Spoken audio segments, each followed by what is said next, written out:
တင်ချာ183ဆိုင်ရန်က198ဆိုရှယ်ကကြတော့ purpose ကိုမှတ်ပြပေါ့နော်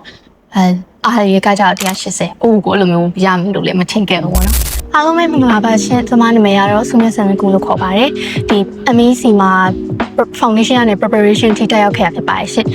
စုစုပေါင်း prepare လုပ်ချိန်ရောဆောင်းမွေးကာလရောပြင်ဆင်တဲ့ချိန်မှာတော့တစ်နှစ်နဲ့2လလောက်တော့ကြာခဲ့ပါရှင်မနန်းဝင်ခံရမယ်ဆိုရင် GD စားလေ့လာတော့ဘယ်ကနေစားလို့အောင်မလဲမသိခဲ့ဘူးအထူးသဖြင့်ကိုနဲ့ရင်းနှီးကျွမ်းဝင်မရှိခဲ့တဲ့ language နဲ့ social study ပေါ့နော် social study ဆိုလဲ background knowledge ကလည်းမရှိခဲ့ဘူးပြီးတော့ဒီငါတကယ်ရောလုံနိုင်ပါမလားဆိုပြီးတော့စိုးရိမ်စိတ်တွေလည်းတော်တော်ဝင်ခဲ့ပါတယ်ဒါပေမဲ့ MEC ရာ teacher ရဲ့ support ကတော်တော်လေးကိုအထောက်အကူပြုခဲ့တယ် exam အတွက်လိုအပ်တဲ့ဒီအခြေခံကနေစပြီးတော့တေချာလေးရှင်းပြပေးတာ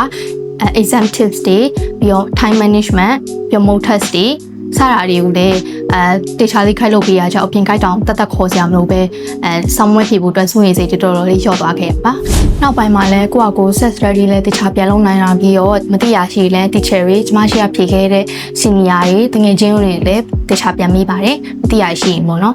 ပြီးတော့နောက်ပိုင်းကျရင်ဒီကိုယ့်အကို set study ပြန်လုပ်တဲ့အခါမှာကိုဖြေခဲ့တဲ့အမှားတွေကိုလည်းဒီတိုင်းပစ်ထားတာမျိုးမဟုတ်ဘဲနဲ့တေချာလေးပြန်ပြီးတော့ review လုပ်ပြပါတယ်အဲ့ဒါကြောင့် exam တွေရောက်တော့အနေနဲ့များတော့ရင်ခုန်ခဲ့ပေမဲ့လေဒီငါလုံးနိုင်တဲ့လောက်ပဲအကောင်းဆုံးလုပ်ခဲ့မယ်ဆိုတဲ့စိတ်နဲ့ပဲဝင်ပြေခဲ့ပါတယ် result ထွက်လာတဲ့အခါမှာလည်း၄ပါးသော credit ပေးနေအောင်မြင်ခဲ့ပါတယ်ဒီ exam ဟာဆိုရင်ကျမတို့ exam တစ်ခုလေးအောင်မြင်တာတက်ကျမတို့ဒီ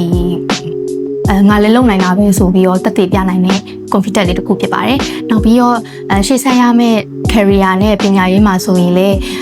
တော့လေးတစ်ခုလိုရရှိသွားပြီလို့ခံစားရပါရှင်GD ကိုစဉ်းစားနေတဲ့သူတွေပြောချင်တာကကြတော့စာပိုင်းမှာကြောက်တာပြီးတော့ဖြည့်ဖို့အတွက် anxiety များတာခက်ခဲရှိရတော့ဘာပါပဲเนาะဒီနောက်ပြီးတော့ဒီ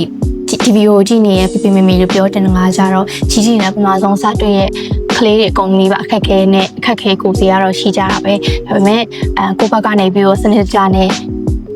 MEC နဲ့တူတူစူးစမ်းမယ်ဆိုရင်တော့ကျမလုပ်ခဲ့တဲ့လိုမျိုးအကုန်လုံးသေချာပေါက်လုပ်နိုင်မှာပါ fighting ကျေးဇူးအများကြီးတင်ပါတယ်